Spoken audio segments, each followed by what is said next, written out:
Hey everybody, it's been a great day. It's a beautiful day.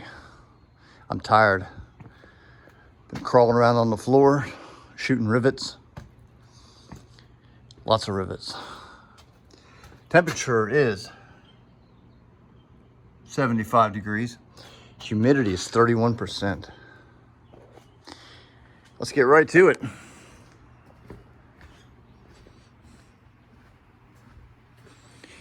Got a donation from one of my usuals. You know who you are on the B36 interest group. Thank you very much as always.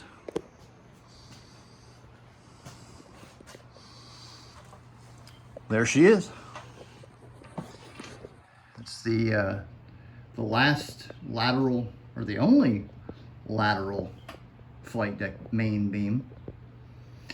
It's 8 inches tall. Don't know how long it is, but I do know that, well, I can tell you how long it is.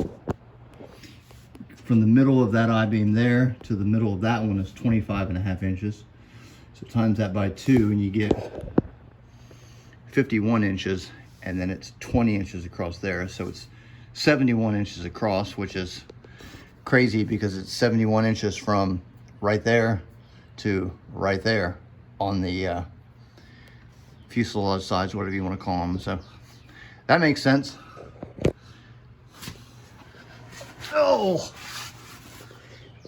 I got lots of good pictures of the flight deck floor, so I can, with exceptions, make this thing look pretty much identical to the real deal.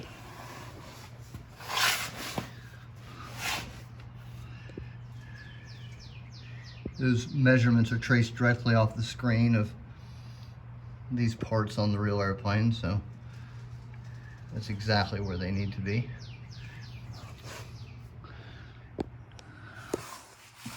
It's going to be a smaller deck with beams that are, from what I can tell right now based on my studies before having the pictures to compare with this, are 1.5 inches C-channel. One goes here for sure, and then 10 inches over for sure.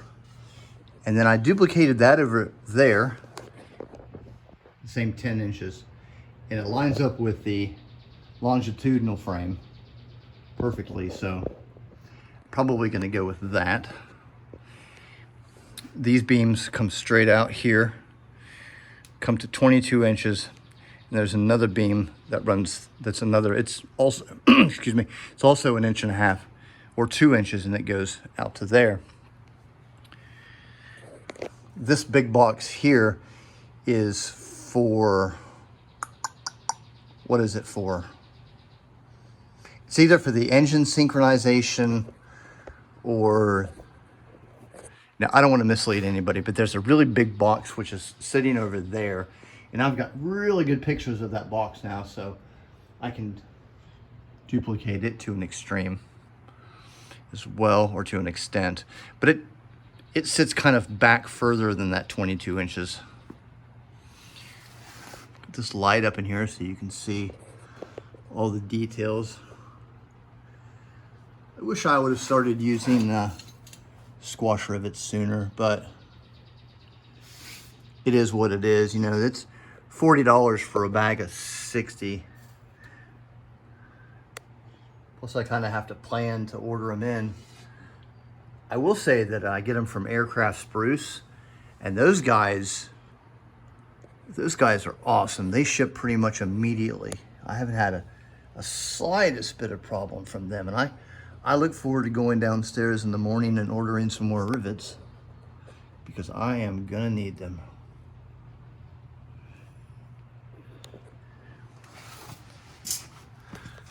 Just see over in there.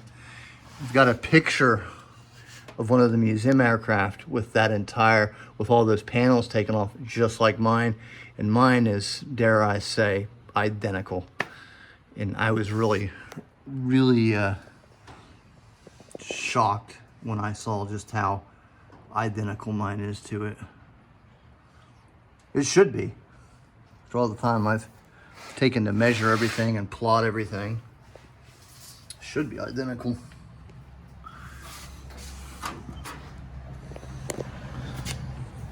So we're back over here, and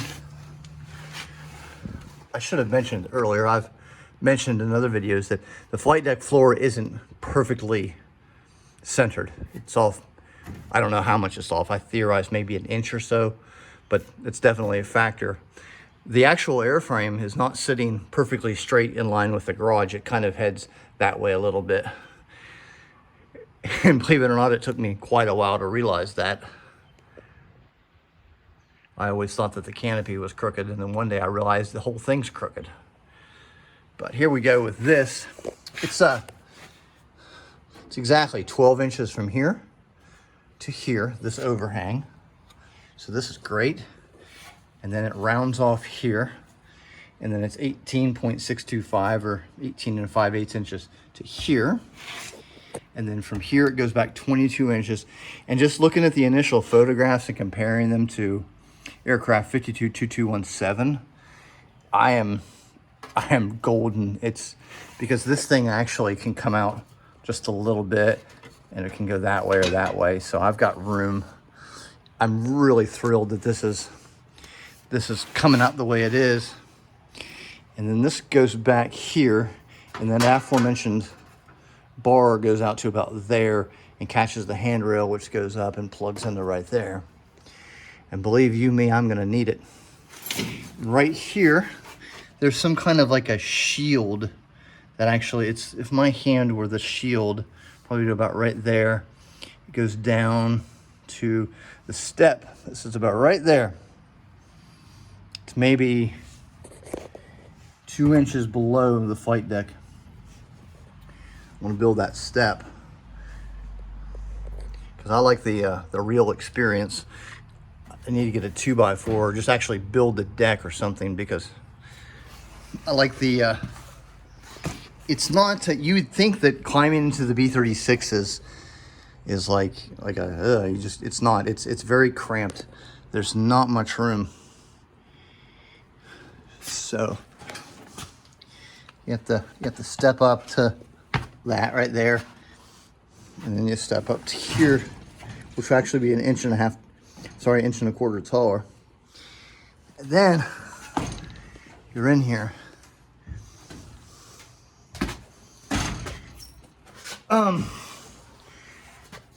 Probably gonna do a video explaining the console, but I've come to the conclusion that I'm gonna have to rebuild this thing. When I built this console, I built it purely for a decoration. My knowledge of the B-36 was nothing compared to what it was today, to the point where this console was actually quite longer initially, because I didn't know there were two from the early version, the late model B-36s. So it's been shortened and modified. Otherwise, it's pretty much identical. It could be closer, but the biggest problem is for the Astrodome platform right here. There's big bars right here that go up into it, and then there's triangulation that hooked to big springs, and none of that exists, and I'll have to tear this off anyways.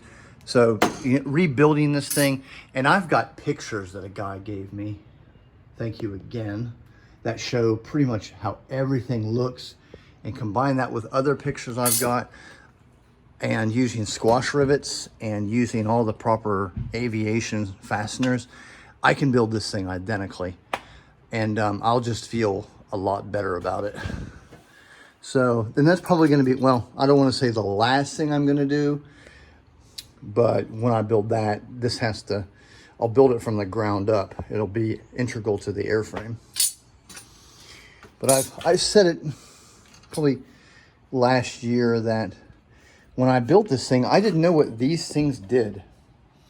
I actually thought that these were like heavy aluminum plates here, there, up on top of this guy, and up here. And I'm like, why are they using like 1/8 inch aluminum plates? Well, it turns out that, of course, these are like plexiglass, and these, they're real things. There's actually a light bulb in there, and when you turn on the light, it illuminates that. But I didn't know that until like a year and a half into building this thing. So I spent all this time cutting this 1/8 inch aluminum up here, up in there, and This is all going to be redone with plexiglass. Completely rebuild this.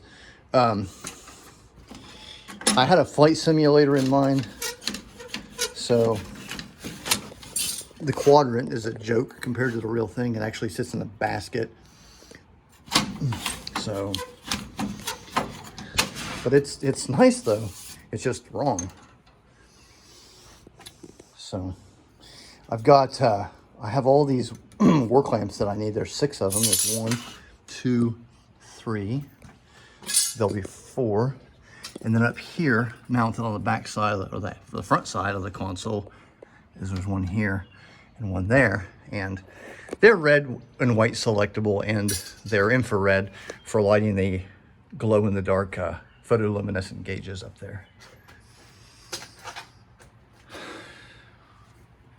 Try to duplicate this rivet pattern as close to the original as I can.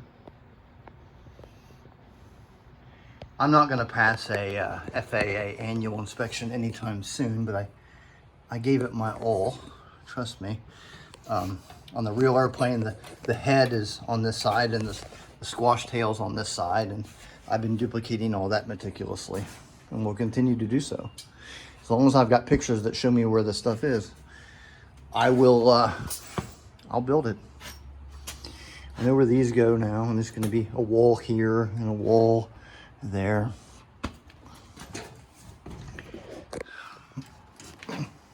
Looking forward to getting my handrail so I can put my hand right there and then sit down there and then down into the radio compartment.